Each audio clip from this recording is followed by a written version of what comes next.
Nga twolekera amazaalibwa ga Mukama waffe Yesu Kristo, Ssaabalabirizi w'ekkanisa ya Uganda Dr. Stephen Samuel Kazimba Mugalu, enkya ya leero awadde obubaka bw'amazaalibwa eri bannayuganda nga buno abuweeredde mu lukuŋŋaana lwa bannamawulire lwatuuzizza mu maka ge e Namirembe. Ssaabalabirizi azzeemu okukikkaatiriza nti ekkanisa ya Uganda si yakwekulubeeseza ku bantu bakkiririza mu bikolwa ebya Sodomu ne Gomora kubanga si bikolwa bya Bwakatonda. Tetuwagira bisiyaga, tetuwagira bwenzi, tetuwagira kuwasa bakazi bangi oba okufumbirwa abasajja abangi. Eri abafumbirwa abasajja abangi eyekongo babayita ensoswempe z'abakazi.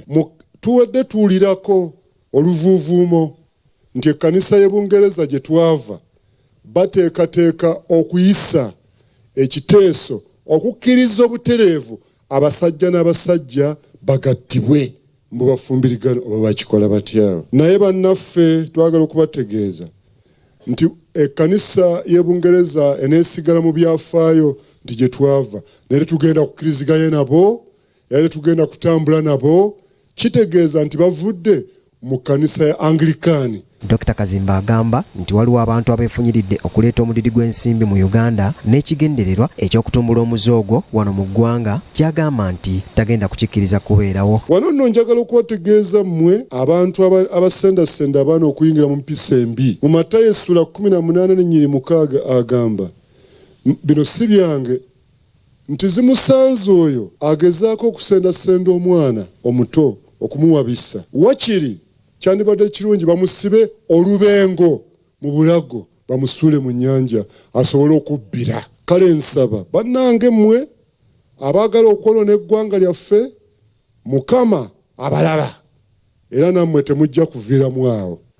Kale nsaba mwenenye empisa ez'embi. Wano wasabidde abazadde okukuuma obutiribiri abaana baabwe n'okubabuulirira obutenyigira mu bikolwa bino naddala mu luwummula luno olugenda okuba oluwanvu. Wano nno njagala okulabula nti waliwo abantu abeewaddeyo okuvujjirira omusimbi okulaba nga bayingiza abantu mu bisiyaga naddala abaana baffe.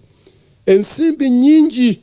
Nsaba abazadde musseeyo omwoyo ku baana bammwe, mwogereko nabo kubanga bano abavujjirira omusimbi okuyingiza abaana mu busiyazi nabo beesomye naye babanoonya ki? Ssaabalabirizi era atubuulidde nti wakugenda mu maaso n'enteekateeka ye ey'okulambula obulabirizi bw'ekkanisa ya Uganda okwetooloola eggwanga lyonna nga yakalambulako obulabirizi obuwerera 22 ku obwa37 obukola ekkanisa ya Uganda.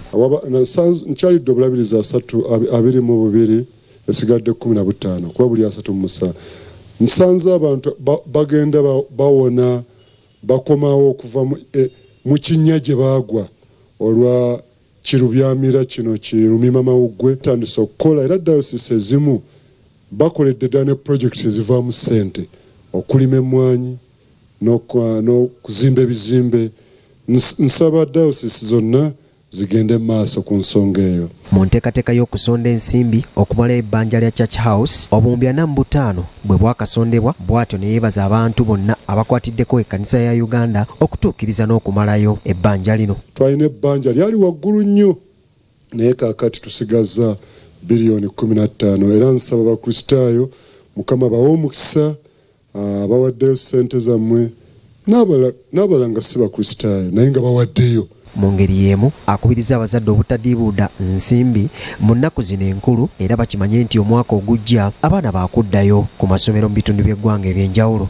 Mark Jackson Kasule, BBS Terefayina, Ageesigika.